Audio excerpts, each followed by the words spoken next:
Salut tout le monde! Bon matin, bon matin. Bon matin! Wake C'est up, vrai que- sunshine! Non, c'est pas vrai. C'est parce que nous, on est le matin, mais on sort l'épisode à 17h, mais bon. Pas grave, moi j'ai tout le C'est temps pas bon matin de grave. toute façon. Demandez à n'importe qui qui me connaît, je dis toujours bon matin, parce que C'est c'est vrai. le matin jusqu'à temps que j'aille me coucher. Maintenant, je dis tout le temps bon matin aussi à cause Ouais. de ça.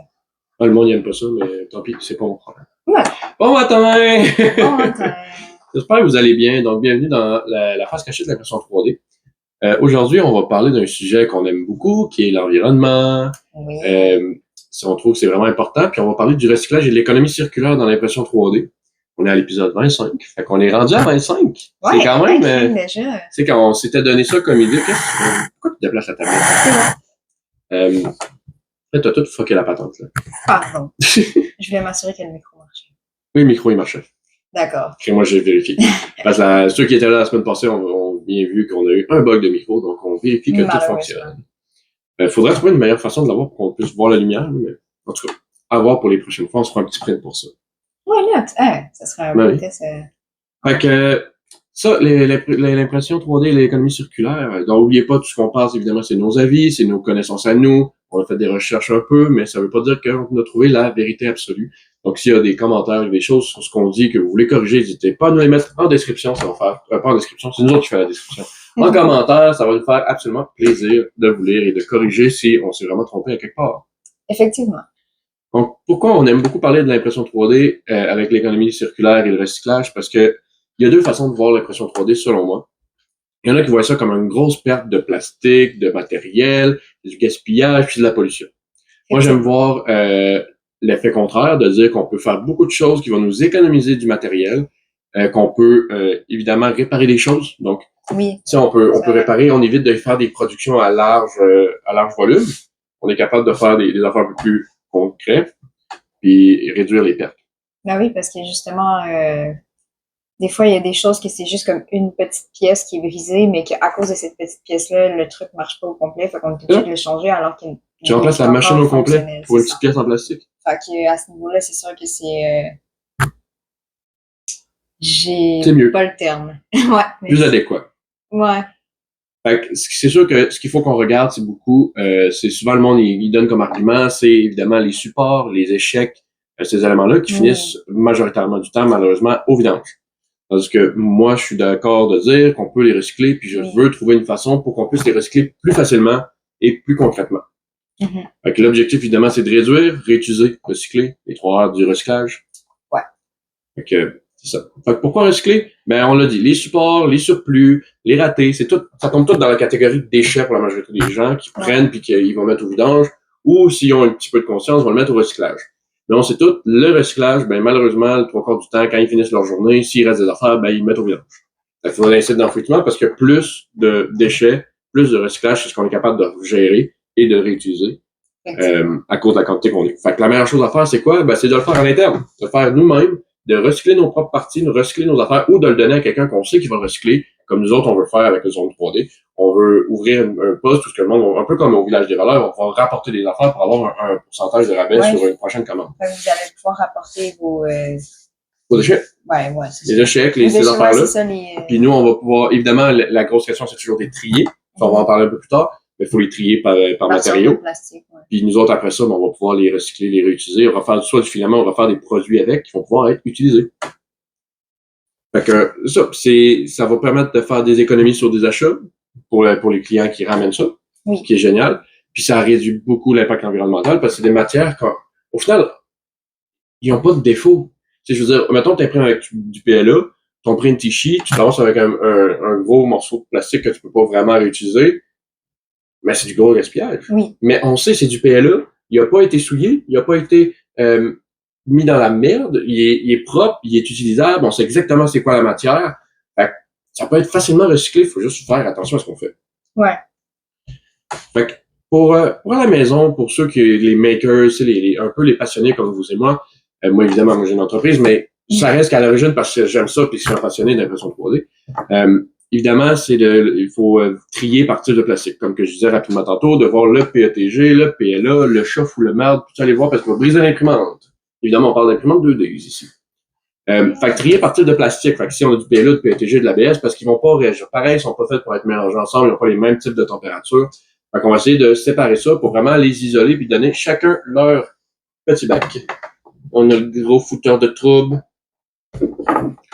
Après ça, une des grosses étapes, souvent, qui est le problème qu'il y a beaucoup rencontre, c'est de réduire ça au plus petit possible. Parce qu'on peut pas vraiment facilement recycler des morceaux qui sont énormes. Il faut les remettre en petits détails. Fait que c'est de broyer, de recycler.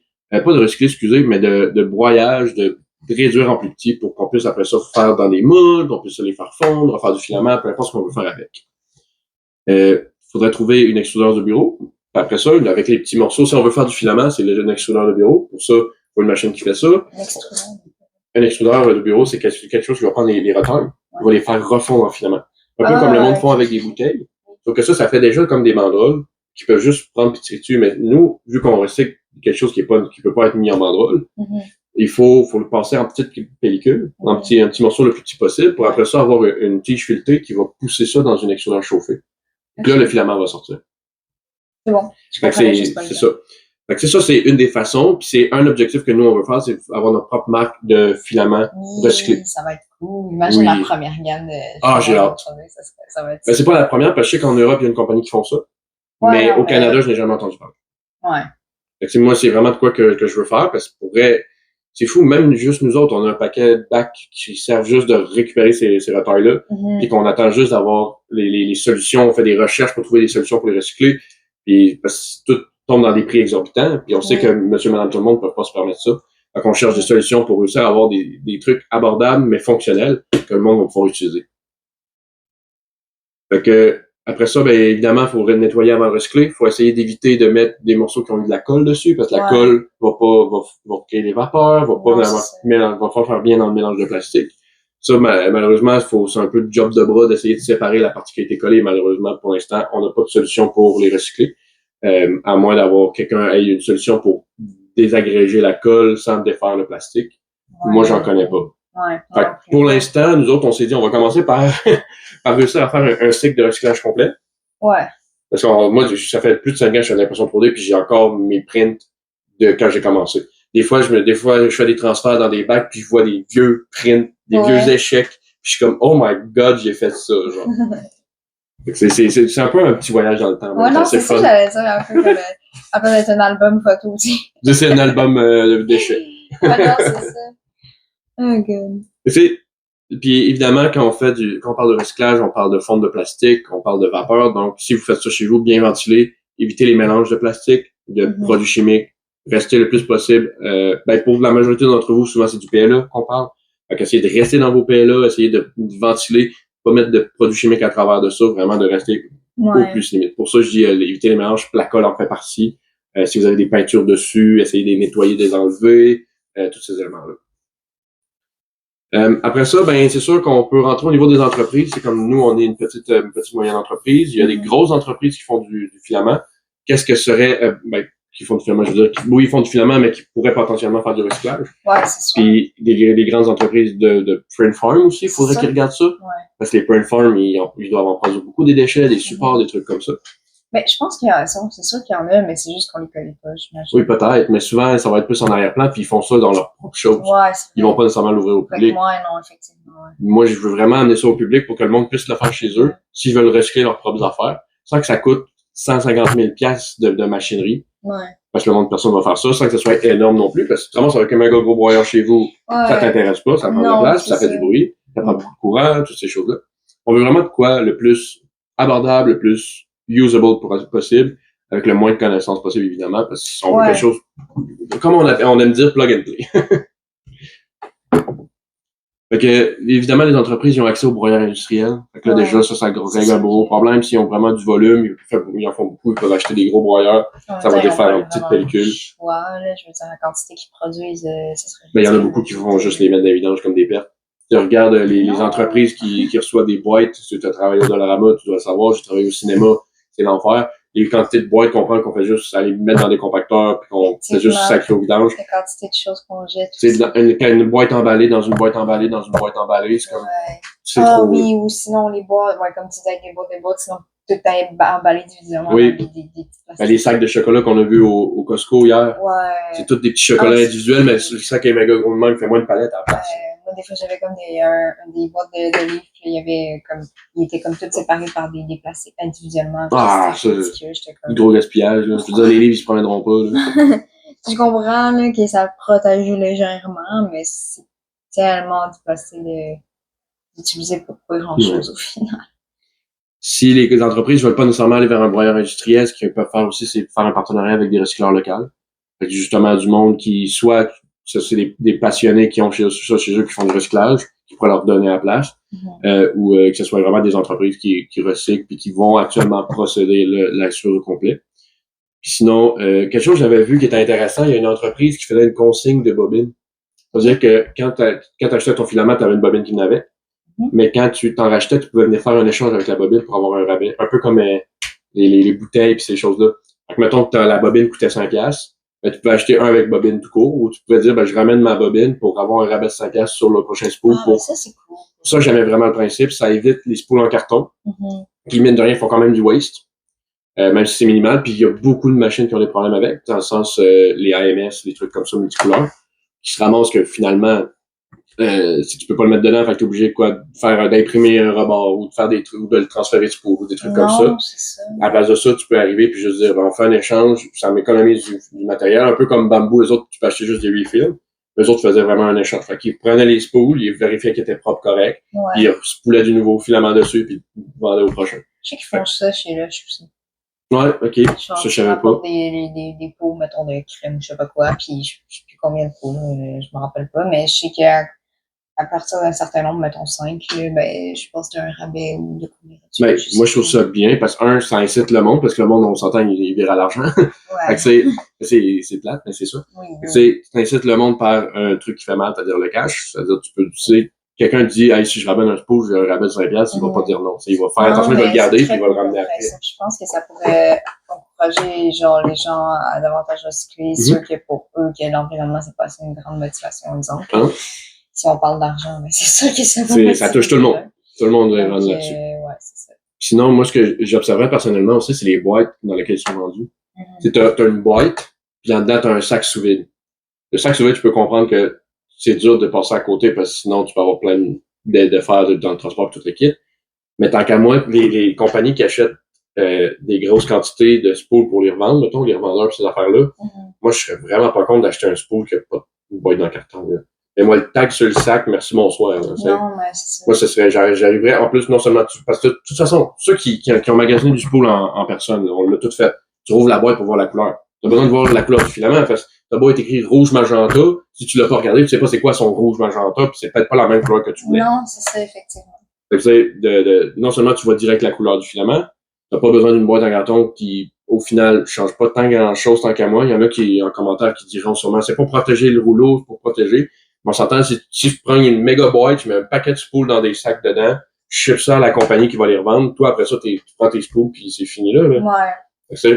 Effectivement. Personnellement, ça éviterait beaucoup de waste de boîtes, beaucoup de encore sur emballage ces affaires-là. Moi, je serais vraiment pas contre de faire ça.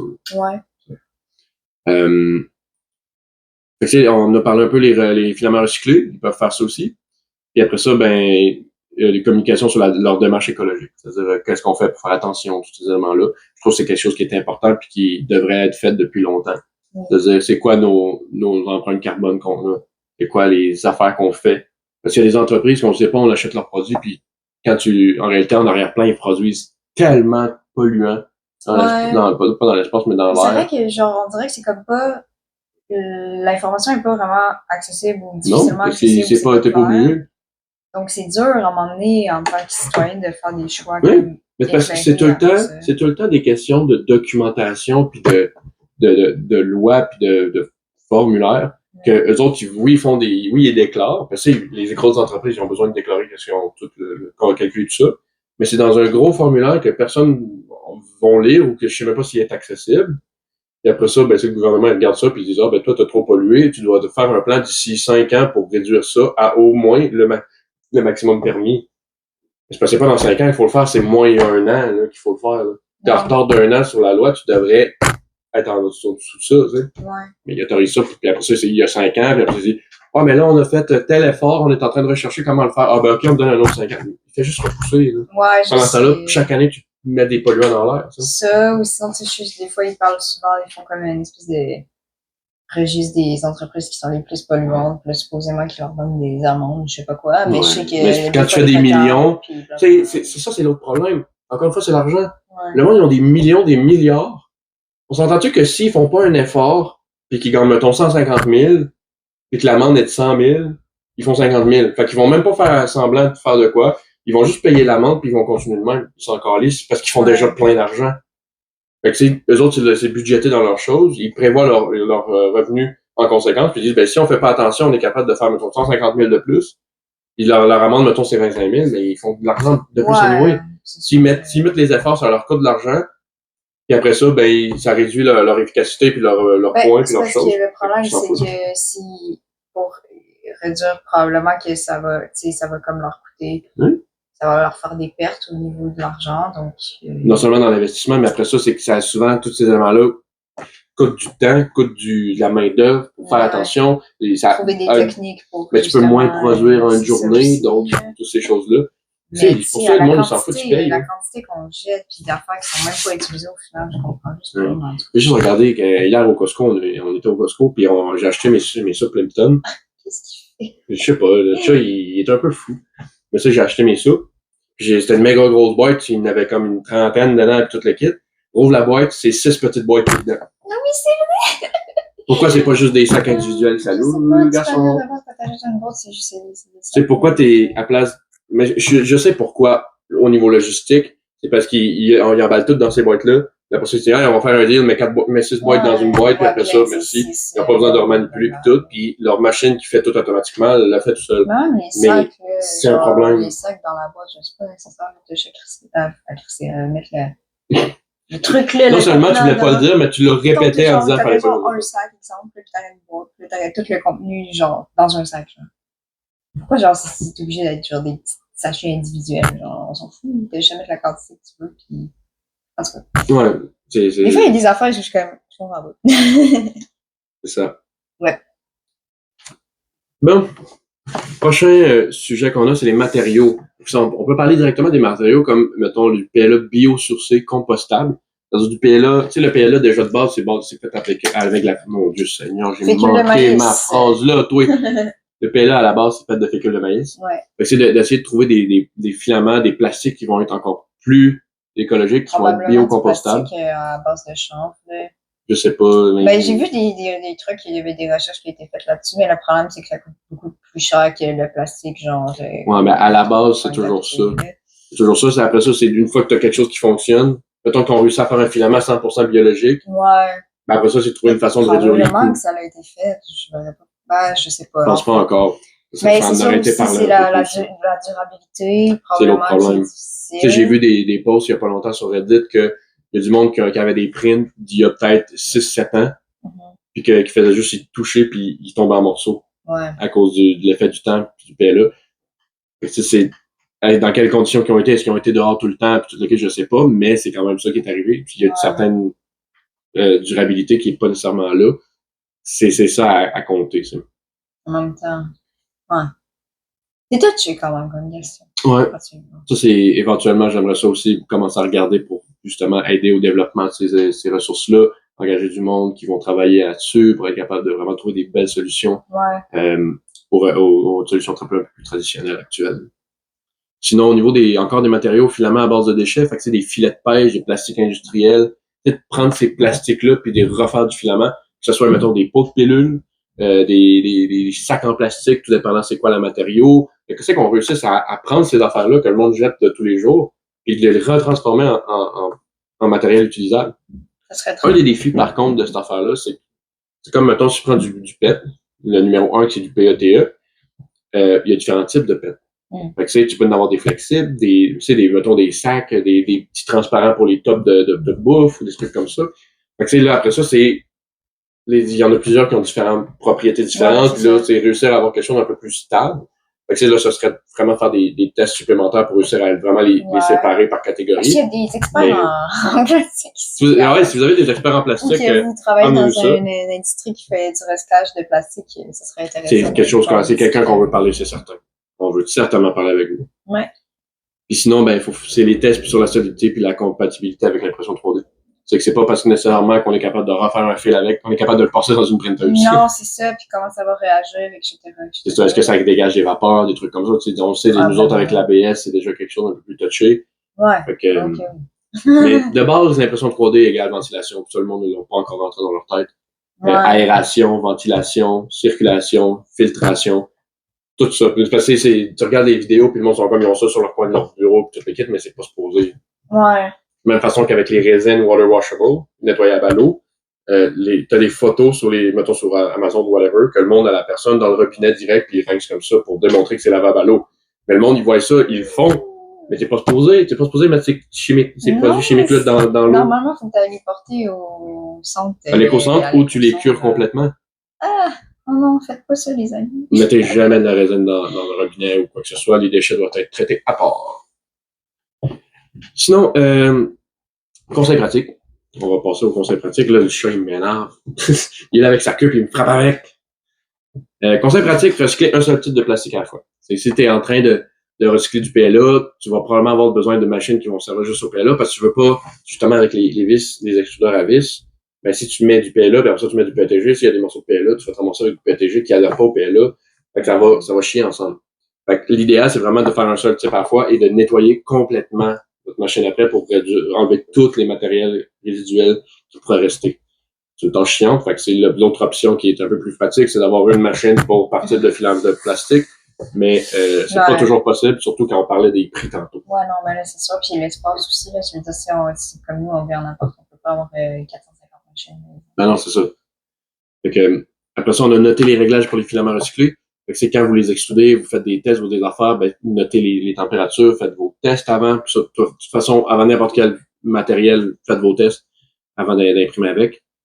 Partagez vos résultats. Pour elle, si vous faites des choses, partagez-les. Nous, on veut les voir, c'est certain. Si vous avez des petites machines, des petites affaires, fucked up, moi j'aime ça, là. moi j'aime ça. Plus c'est fucked up, mieux ça marche.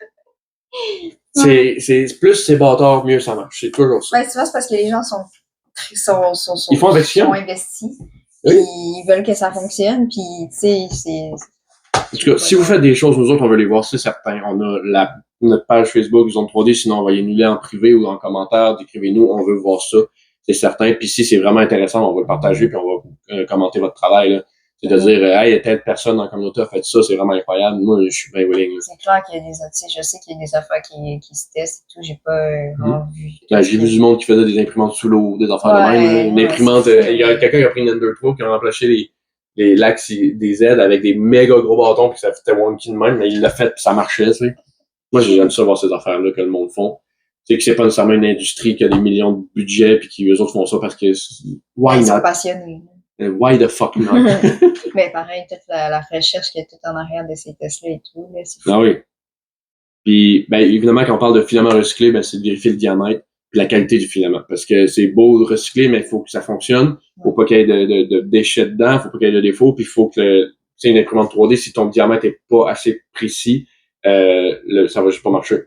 S'il est trop gros, ça bouche. S'il est un petit peu trop petit, il va passer dans l'extrudeur, puis l'extrudeur le pognera pas parce qu'il va être trop mince pour le trou. Fait qu'il va arrêter de pousser le filament, donc ça marchera plus. C'est vrai. Fait que, c'est ça. Fait que, c'est ça, diamètre, filament, il faut que ça fasse vraiment ça le plus régulier possible. Faut faire attention aux vapeurs toxiques, puis avoir des supports solubles, c'est pas tant recyclable parce que tu l'as dessous dans l'eau. Fait que c'est en tout cas pas recyclable à la maison, mais ton bac d'eau, après ça, faut trouver une façon de séparer l'eau du matière plastique, de le reprendre, de le remettre solide, de faire un filament, on n'est pas rendu là. C'est ça. Fait que, ça ressemble à ça pour aujourd'hui. Autre chose à ajouter? Non. J'ai beaucoup parlé aujourd'hui. T'as pas beaucoup parlé. On n'a pas entendu ta belle voix. Ben oui, j'ai parlé. Pas assez. Pas assez, ouais. C'est vrai que je suis pas très bavarde. Ok, on t'aime comme ça. On parlera de mode puis tu vas partir. Ou pas de mode, mais de médecine, là, puis tu pars direct. Ouais, de science, de psychologie. Ouais. Fait que, c'est ça pour aujourd'hui, c'était l'épisode 25. On se revoit la semaine prochaine, l'épisode 26.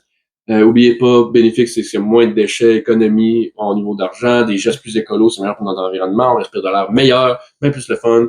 Puis moi, je vous encourage beaucoup à tester puis à partager des expériences. Pour vrai, si vous faites des choses, si vous avez des choses que vous faites déjà chez vous, là, je veux les savoir, on veut voir ça, on veut en parler, puis on veut encourager les gens à faire la même chose que vous, si c'est vraiment quelque chose qui est vraiment le fun. C'est ça. Pour la semaine prochaine! Salut! Bye bye!